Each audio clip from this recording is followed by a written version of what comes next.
જય ભારત, જય ગૌ માતા, જય હિન્દુ રાષ્ટ્ર. ગૌ સન્માન આહવાન અભિયાન તારીખ 7 મઈ को બરોબર. એટલે એ દિવસે દરેકે દરેક જે ગૌશાળાના ભક્ત છે, સંતો છે, સાધુ છે, ગૌભક્ત છે, તે દરેકની મારી ખૂબ નમ્ર વિનંતી છે કે આપણી ગાય જે છે, ગાય દરેક લોકો ગાયને પ્રાણી કહે છે, પણ એટલું યાદ રાખજો, ગાય હિન્દુસ્તાનમાં પ્રાણી નથી. એ અમારા હિન્દુસ્તાનના પૂરા ભારતની, પૂરા વિશ્વની એક પ્રાણ છે. અમારા માટે ગાય અમારો પ્રાણ છે, પ્રાણી નથી.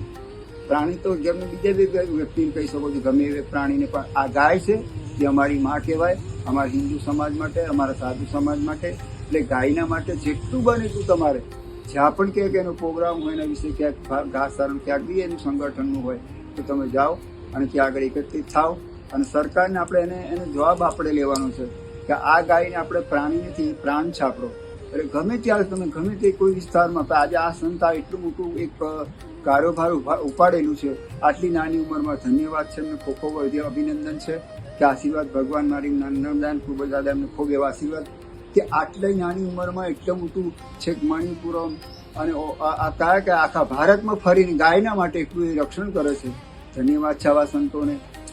અને મને પણ બહુ લાગણી છે ગાયો માટે કે અમારી ગાયોના કતલખાના બંધ કરે. સરકારને કહું છું કે મુર્ગા કેન્દ્ર છે, ગાયોના કેન્દ્ર, જે આ જે ગાયો કપાવવામાં કતલખાનામાં ગો કાઢી ઉઠાઈ જાય, ટ્રકો ભરી શું તમે કરી રહ્યા છો? ખરેખર ગાય અમારું પ્રાણ, એક આ અમારું પ્રાણી નથી, અમારું પ્રાણ કહેવાય. એટલે જેથી કરીને દરેકે દરેક જે કે આ 7 તારીખે જે કે પ્રોગ્રામ છે, દરેકે આવવાનું ત્યાં રાખો. અને દરેક હું તો તાલુકા જિલ્લામાં નાની નાની મિટિંગો રાખો, તમે પ્રોગ્રામ રાખો ગાયો માટે કે અમારી ગાયનું રક્ષણ થાય. જય હિન્દ, જય ભારત.